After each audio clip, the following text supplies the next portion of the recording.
जी, आज हम डिस्कस करेंगे क्लासेस क्या होती है। क्लास की डेफिनेशन है आपने बोलनी। Class defines the structure and behaviour of objects. और ऑब्जेक्ट क्या है? Object is an instance of A class. Real world में हमारे पास ऑब्जेक्ट्स एग्जिस्ट करते हैं। जब भी हमने प्रोग्रामिंग करनी है रियल वर्ल्ड के लिए तो हमें क्लासेस की जरूरत पड़ेगी। क्लास हमने कैसे बनानी है? याद रखिएगा, क्लास जब भी हमने बनानी है दो उसके मेन पार्ट हुआ करेंगे। एक होंगे जी डाटा मेंबर्स और एक होंगे मेंबर फंक्शंस। जो प्रॉपर्टीज हमने सेव करनी है ऑब्जेक्ट की, उसके लिए पहले हम एक क्लास बनाएंगे और जो जो प्रॉपर्टी जितनी प्रॉपर्टी सेव करनी है उतने उसके अंदर हम वेरिएबल्स, जिन्हें हम डाटा मेंबर्स कहते हैं, वो बना लेंगे। उन वेरिएबल्स को अगर हमने को वैल्यू साइन करनी है, वैल्यू साइन करने के लिए हम उतने ही मेंबर फंक्शंस बनाएंगे। एक तो तरीका हमारे पास ये बड़ा इजी है। फॉर एग्जांपल मैं कहता हूँ कि हमने एक स्टूडेंट का डेटा सेव करना है, स्टूडेंट की एज सेव करनी है। अब एक तो मेरे पास तरीका ये है बहुत इजी। मैं इधर एक इंटीजर बनाऊं एज और इधर मैं लिख दूं एज इज इक्वल टू 20। तो स्टूडेंट की एज इसमें सेव कर लेंगे और हम इसको सी आउट भी कर सकते हैं। लेकिन ये ऑब्जेक्ट ओरिएंटेड प्रोग्रामिंग नहीं है। हमने अगर स्टूडेंट का डेटा सेव करना है तो सबसे पहले हमें एक स्टूडेंट की क्लास बनानी पड़ेगी। वो हम कैसे बनाएंगे? हम लिखेंगे जी क्लास। क्लास रिजर्व्ड है, एज इट इज आएगा। इसके बाद हम स्टूडेंट इसका नाम लिखेंगे। अब ये क्लास की बॉडी जो है ना ये स्टार्ट हो गई है, ये बॉडी स्टार्ट हुई है, ये बॉडी एंड हो रही है। अब इसके अंदर हमने दो चीजें बनानी है। एक है जी डाटा मेंबर्स, जिसे हम वेरिएबल कहेंगे, और ये होंगे प्राइवेट पार्ट में। प्राइवेट आगे हम कॉलन लगाएंगे। अब इधर हम लिखेंगे इंटीजर एज। अब हमने इस इंटीजर को अगर वैल्यू साइन करनी है तो वो हम इस तरह सिंपल नहीं कर सकते, इस अप्रोच के जरिए नहीं हम कर सकते। जितने वेरिएबल्स को हमने वैल्यू साइन करनी है हमें उसके लिए मेंबर फंक्शन बनाना पड़ेगा, और फंक्शन जो हम बनाएंगे वो हम बनाएंगे पब्लिक पार्ट में, पब्लिक कॉलन, और इधर हम फंक्शन बनाएंगे। अब फॉर एग्जांपल हमने एज की वैल्यू सेट करनी है तो मैं एक फंक्शन बनाना चाह रहा हूं जो इस एज की वैल्यू सेट करे। अब फंक्शन कैसे बनाते हैं आपको पता है। सबसे पहले हम फंक्शन की रिटर्न टाइप बताते हैं, उसके बाद फंक्शन का नाम बताते हैं, और अगर कोई पैरामीटर्स हो तो वो बताते हैं। अगर कोई फंक्शन कोई वैल्यू रिटर्न करे तो फिर उसकी रिटर्न टाइप वही होगी जिस टाइप की वैल्यू वो रिटर्न करना चाह रहा है। लेकिन ये जो हम फंक्शन बनाना चाह रहे हैं इसका काम सिर्फ एज की वैल्यू सेट करना है। लिहाजा यहाँ पे इसकी रिटर्न टाइप होगी वॉइड, क्योंकि ये कुछ भी रिटर्न नहीं करेगा। और फंक्शन का नाम हम आप रख लें, सेट एज रख लें, सेट वैल्यू रख लें, असाइन एज, कोई भी मीनिंगफुल नेम आप रख सकते हैं। तो मैं इसका नाम रख लेता हूँ सेट एज।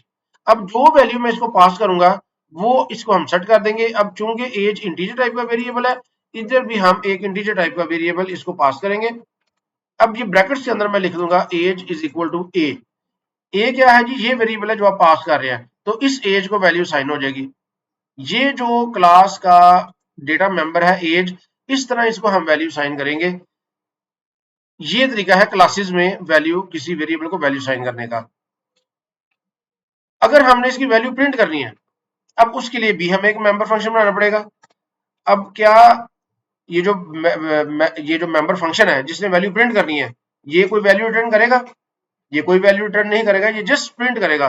तो इसकी हम रिटर्न टाइप रख देंगे वाइड, और इसका नाम रख लेंगे शो एज। कोई भी हम मीनिंगफुल नेम रख सकते हैं, और इसके अंदर हम लिख देंगे cout age is equal to, और इधर हम लिख देंगे एज। इस तरह इसकी एज वो प्रिंट होगी। अब इसको हम कॉल कैसे करेंगे? मेन के अंदर हमें सबसे पहले जो स्टूडेंट क्लास है उसका एक ऑब्जेक्ट बनाना पड़ेगा। हम S1 उसका एक ऑब्जेक्ट बना लेते हैं। अब हम इसको वैल्यू असाइन करना चाहते हैं तो हमें S1 का जो मेंबर फंक्शन है वो कॉल करना पड़ेगा। जो ही हम डॉट लिखेंगे तो ये देखिए जो पब्लिक मेंबर्स हैं वो शो हो गए हैं। ये जो प्राइवेट है वो भी शो हो रहा है, लेकिन ये रेड के साथ है। इसका मतलब है कि इसको आप डायरेक्टली वैल्यू असाइन नहीं कर सकते। अगर आप लिखेंगे S1 dot age is equal to 20, इसको कंपाइल करेंगे तो यहाँ पे एरर आ जाएगी। ये देखें, अब ये एरर क्या है जी? Integer student age is a private within this context. तो ये प्राइवेट है, प्राइवेट मेंबर को हम वैल्यू असाइन नहीं कर सकते।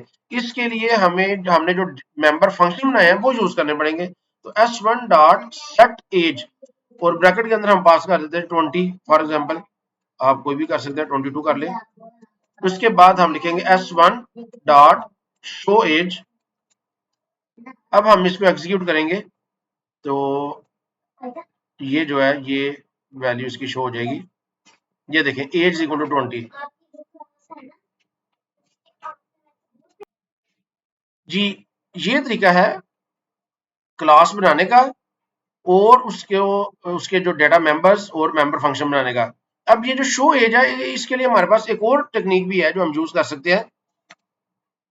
क्योंकि ये सिंगल वेरिएबल है, हमने सिंगल वेरिएबल की वैल्यू प्रिंट करनी है, तो हम एक ऐसा फंक्शन बना सकते हैं जो एक वैल्यू रिटर्न करेगा। अब एज की वैल्यू रिटर्न करना चाह रहे हैं हम, तो उसके लिए जो मेंबर फंक्शन बनाएंगे उसकी जो रिटर्न टाइप होगी वो इंटीजर टाइप की होगी। इंटीजर, इसका नाम हम रख लेते हैं गेट एज, और इसके अंदर हम लिख देंगे रिटर्न एज। अब ये जो फंक्शन है ये एज की वैल्यू रिटर्न करेगा। अगर हमने इसकी वैल्यू प्रिंट करनी है तो इधर हम कैसे प्रिंट कर सकते हैं, हम इस तरह कर सकते हैं cout age is equal to s1 dot get age. इस तरह हम यूज कर सकते हैं। इसको अगर हम कर दे कमेंट, अब इसको अगर हम एग्जीक्यूट करें तो भी एज की वैल्यू वो प्रिंट हो जाएगी। देखिए एज इक्वल टू 22। तो ये दो तरीके हैं हमारे पास वैल्यू प्रिंट करने के। इन्हें हम कहते हैं गेटर और सेटर फंक्शंस। ये जो फंक्शन है ये वेरिएबल की वैल्यू सेट कर रहा है, इसे हम कहते हैं सेटर फंक्शन। इसका नाम कोई भी हो सकता है, हम कोई भी मीनिंगफुल नेम इसका रख सकते हैं। और ये जो फंक्शन है जो एज की वैल्यू रिटर्न कर रहा है इसे हम कहेंगे गेटर फंक्शन। इसका नाम भी आप कोई भी मीनिंगफुल नेम रख सकते हैं, हमने इधर गेट एज इसका नाम रख लिया। तो ये सिंपल तरीका है किसी क्लास को बनाने का और उसको यूज करने का। अब हम क्या करते हैं, जो लास्ट हमने एक डिस्टेंस की का स्ट्रक्चर बनाया था प्रीवियस एक्सरसाइज में, हम एक क्लास बनाते हैं डिस्टेंस के लिए। उसके लिए हम क्लास लिखेंगे, distance reserve distance user defined variable है, इसको लिखेंगे। अब इसके अंदर हम प्राइवेट पोर्शन में, प्राइवेट पार्ट में हम दो वेरिएबल बना लेंगे, इंटीजर फीट और फ्लोट इंचेस। अब पब्लिक पार्ट में, अब देखिए जब भी हम क्लास बनाएंगे, अब जो इसके अंदर प्राइवेट डाटा मेंबर्स हैं उनको हमने कोई ना कोई वैल्यू साइन करनी है, उनको वैल्यू प्रिंट करनी है। ये दो बेसिक फंक्शन होते हैं जो हमने हर सूरत करने करने हैं। तो हम क्या करते हैं, एक फंक्शन बना लेते हैं void set distance के नाम से। अब दो पैरामीटर हम इसको पास करेंगे और फीट और इंचेस की वैल्यू सेट कर देंगे। पहला होगा इंटीजर टाइप का।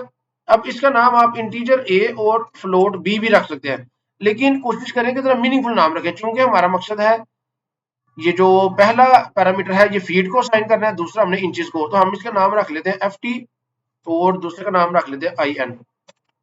अब हम क्या करेंगे, फीट इज इक्वल टू कर देंगे एफ टी और इंचेस इज इक्वल टू कर देंगे आई एन। और अगर हमने इसको शो करना है तो वाइड शो डिस्टेंस का हम एक फंक्शन बनाते हैं और इसके अंदर हम क्या लिख लेंगे, सी आउट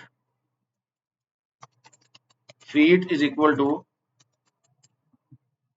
फीट, और इधर हम लिख लेते हैं cout inches is equal to. अब हम इधर मेन के अंदर सबसे पहले एक ऑब्जेक्ट बनाएंगे डिस्टेंस क्लास का, इसका नाम रख ले d1। अब हमने इसको जब वैल्यू असाइन करनी है तो हम यूज करेंगे d1 डॉट सेट डिस्टेंस।